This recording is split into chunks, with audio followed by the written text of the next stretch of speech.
ଜୟ ଜଗନ୍ନାଥ ସାଙ୍ଗମାନେ। ଆଜି ଆପଣମାନଙ୍କୁ ଗୋଟେ କାହାଣୀ କହିବି। ତୁମ ପରି ପିଲାଟିଏ ଥିଲା। ବାପା ମା ତାକୁ ଆଦରରେ ନନା ବୋଲି ଡାକୁଥିଲେ। ସେ ଯେତେବେଳେ ଛୋଟ ହୋଇଥିଲା ତାର ବାପା ମରିଗଲେ। ମା ତାକୁ ସାଙ୍ଗରେ ନେଇ ତାଙ୍କ ବାପାଙ୍କ ଘରକୁ ଚାଲିଗଲେ। ନନା ମାମୁଙ୍କ ଘରେ ରହି ପାଠ ପଢ଼ିଲା। ନନା ଖୁବ୍ ଭଲ ପାଠ ପଢ଼ୁଥିଲା। ସାଙ୍ଗମାନଙ୍କ ସହ ମିଳିମିଶି ଖେଳୁଥିଲା। ଗୁରୁଜନମାନଙ୍କ କଥା ମାନି କାମ କରୁଥିଲା। ତେଣୁ ଗୁରୁମା ଗୁରୁଜୀମାନେ ତାକୁ ବହୁତ ଭଲ ପାଉଥିଲେ।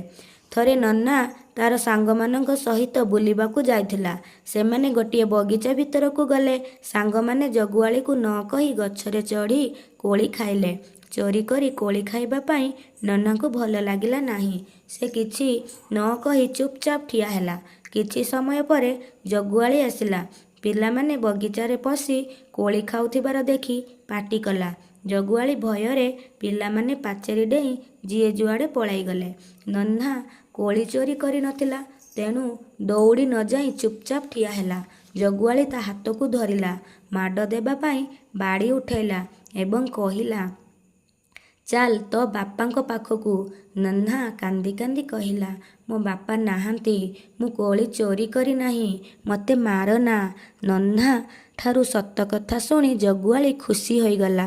ତାକୁ ମାରିଲା ନାହିଁ। କହିଲା, ତୁମର ବାପା ନାହାନ୍ତି। ତୁମେ ଦୁଷ୍ଟ ପିଲାଙ୍କ ସହ ମିଶିଲେ ଭଲ ପିଲା ହୋଇପାରିବ ନାହିଁ। ନହ୍ନା ଜଗୁଆଳିର କଥା ମାନିଲା। ଦୁଷ୍ଟ ପିଲାମାନଙ୍କ ସହିତ ସାଙ୍ଗ ହେଲା ନାହିଁ।